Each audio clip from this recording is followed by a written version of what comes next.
Tomorrow on CBS's The Young and the Restless. Meanwhile, Phyllis and Summer remain at odds. Jack and Diane retreat to the Abbott property, and Tucker makes Devin an irresistible offer. At brunch at Society, Kyle and Diane and Jack meet, and during their conversation, Kyle brings up the textile factories he bought from Victor. Jack firmly states that is not the topic of conversation because he and Diane are leaving civilization for a bit. Diane has requested an explanation from Kyle to Summer about why this is an unavoidable situation. When Kyle asks why they had to stay out of Geno City, they say it's because Jeremy Stark has returned. Kyle is angry that Stark not only was exonerated of all charges, but also has the nerve to publicly reappear in their hometown. Diane's disclosure that he had sent a parcel only served to further infuriate her son. Jack claims Chance is aware of everything that's going on, but he's lost all patience with them since he believes they set Jeremy up for the crime. Kyle wants to know if the GCPD plans on ignoring the perpetrator.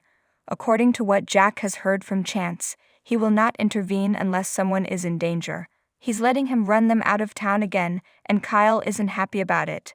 Diane maintains that she and Jack will take the opportunity to travel together in order to commemorate the occasion of their reuniting. Kyle looks away while Diane comforts Jack with a touch on the arms. On their getaway, Jack thinks Stark will finally let go of the past.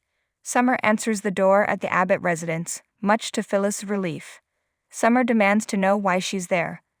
Phyllis is well aware of the fact that she is not welcome, but she yet decided to visit in an attempt to change things. Summer is unsure whether or not she wants to find out the details. If Phyllis had her way, they'd grab a cup of coffee and pick up where they left off. She tells Summer, "You are the light of my life," before saying she will not accept no for an answer. Summer tries to use her job as an excuse to miss the visit, but Phyllis points out that her daughter can only have one mother. Why wouldn't she want to be in their relationship? Summer is too busy and exhausted at the moment to devote any serious attention to it. Her encroachment into Daniel's life is also known to her. Is this how things are going to stay? Phyllis wonders. Daniel and you against me. Summer must not dismiss or ignore her emotions. If she had interfered with Stark, she may have jeopardized everyone's safety and damaged Daniel's contract with the Chancellor and his relationship with Heather. Phyllis claims that's not what occurred. Even though Summer knows it's how she functions, she still resents it. As far as Phyllis is concerned, all she wants to do is keep her and Daniel safe. Explain why that's inappropriate. Summer claims she always has an alibi ready. Just admit it. You made a mistake for once in your life. When Ashley walks into the Newman Enterprises office, Victor greets her and expresses his appreciation for the chance to meet with both he and Victoria. He skips right to the fact that Tucker made an offer before his debt was magically purchased. Nikki told Victoria and Victor that she had a theory that someone could be her, and they informed her of this. Ashley is astonished that they would even suspect that she would do such a thing or care about it at all. Even though Victoria and McCall have been through a lot together, she seems to have fallen for his claim that he wants to change after he broke a deal with them, and she laments that Tucker backed out. Ashley laughs and says she's not a naive young thing who would do anything to pay off her obligation to him. Although she claims they are finished there, Victor insists she stay. As Devin pulls up to Crimson Lights to meet Tucker, he tells him, "And try not to lie, you have 30 minutes. Tucker tells Devin that he deserves Devin's anger, and that he thinks Devon will be glad they met because he has a proposal that could change Devin's life. To put it simply, Devin is not interested in being influenced. Tucker is well aware of the fact that he let himself and Ashley down badly upon his return to town, despite their status as the two people he had hoped most to reconnect with and impress. He botched the plan and just has himself to blame for the disastrous outcome. Devin observes that this is one area where they find common ground. It's a relief for Tucker to finally concede defeat and stop pretending his business is thriving. Because of this, he now has the opportunity to mend his mistakes. Devin is doubtful, but Tucker assures him that he will finally back up his words with action. "I have decided to sell McCall Unlimited. Now I'm going to start anew with a clear slate. All I want is for you to take over my business." Devin inquires as to the motivations for Tucker's interest in purchasing his firm. Even if it's failing in certain ways, Tucker says that an enterprising person might still make a lot of money in it thanks to the existing network of businesses and other resources. "I have a feeling that's you," she said. When Devon questions his source of information, Tucker explains the musical link. Devon is under the impression that he wants him to help him out by paying off his debt.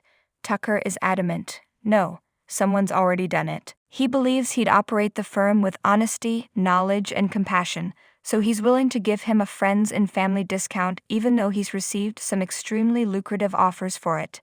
Victor, who works at Newman, speculates that Ashley may have purchased Tucker's debt as a means of power or revenge against him.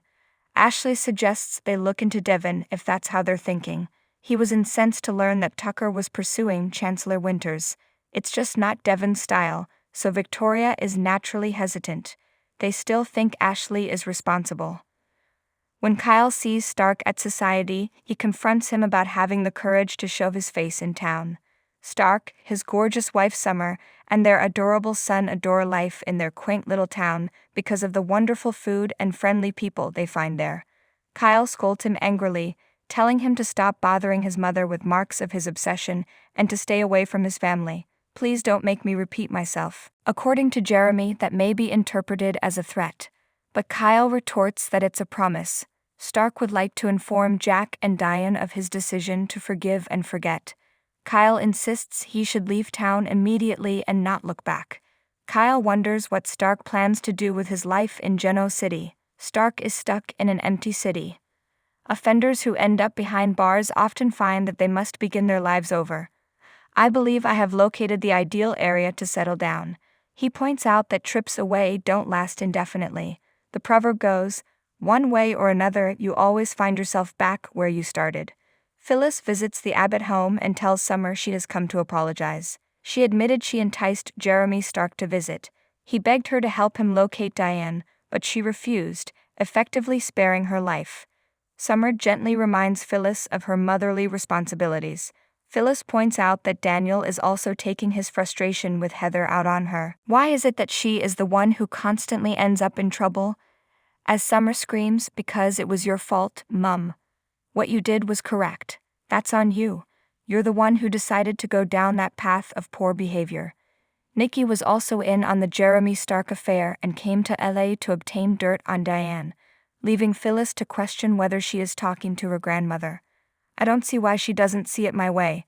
Because he battles and doesn't give up," she realizes. "It's not in me to evolve. I will always be the same person. I need a break, Summer. I have never been that exhausted before." Exhausted. Perhaps it is I who has finally reached my breaking point. Probably exhausted, Summer concludes. She believes Phyllis is oblivious to her own problems. "Your behaviors are counterproductive. Really, it hurts my heart that you don't see it."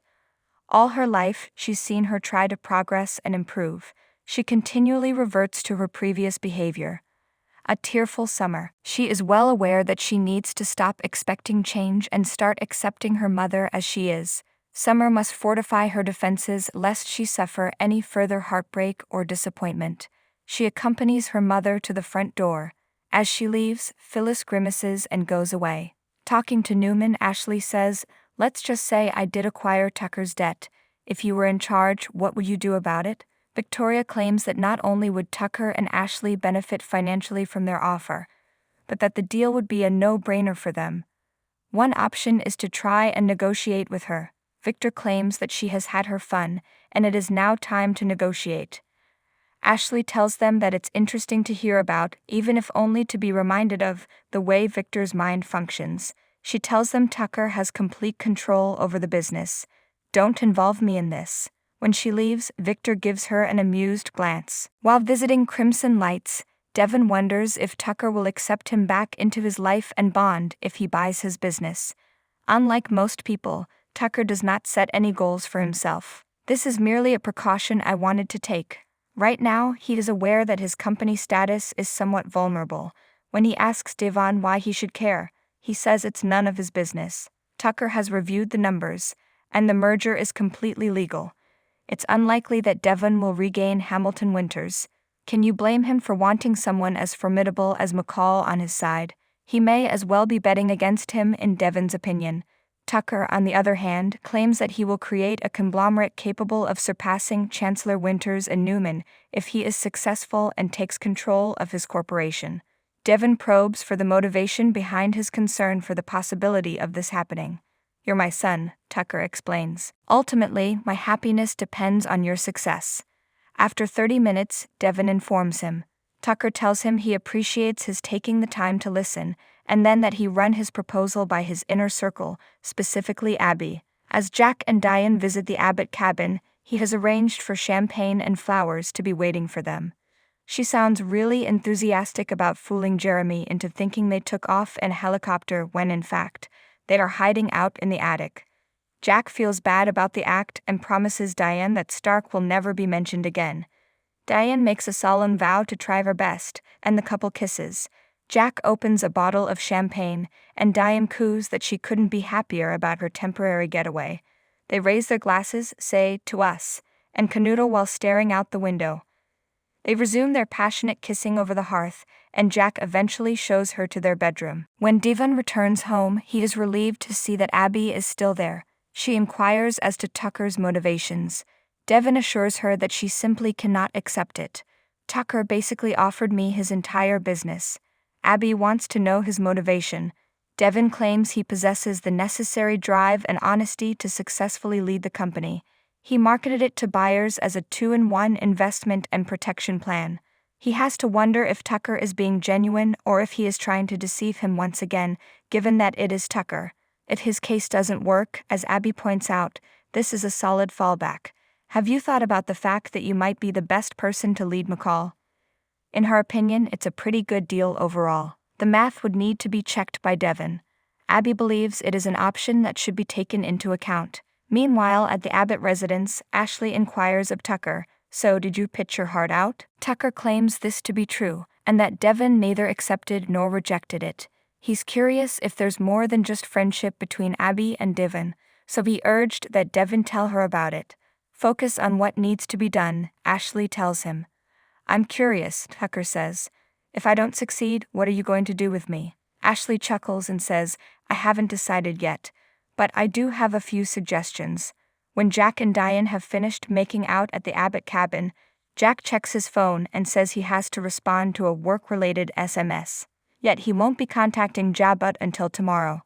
Diane is worried, but Jack has assured her that everything is all right after checking with security. Diane is concerned that the Stark menace is always lurking just below the surface. "Let's face facts," I said. "They can't keep Jeremy at bay indefinitely." Jack is adamant that they must devise a plan to permanently remove him from their lives. Diane dislikes the man so badly that if she thought she could get away with it, she would kill him. Jack tells her that won't work and that they'll come up with something else. Jeremy sees Phyllis enter society, order a vodka, chug it, and place another order. When she looks his way, he raises a toast. Victor explains at Newman. He is positive Ashley bought McCall's debt. Well, Victoria now admits she was only trying to keep them on the hook. She thinks Ashley is having second thoughts about him but still wants to be of assistance. Tucker sensed her guardian instincts, and she is eager to look out for him. Is it possible that she wants him to alter his ways?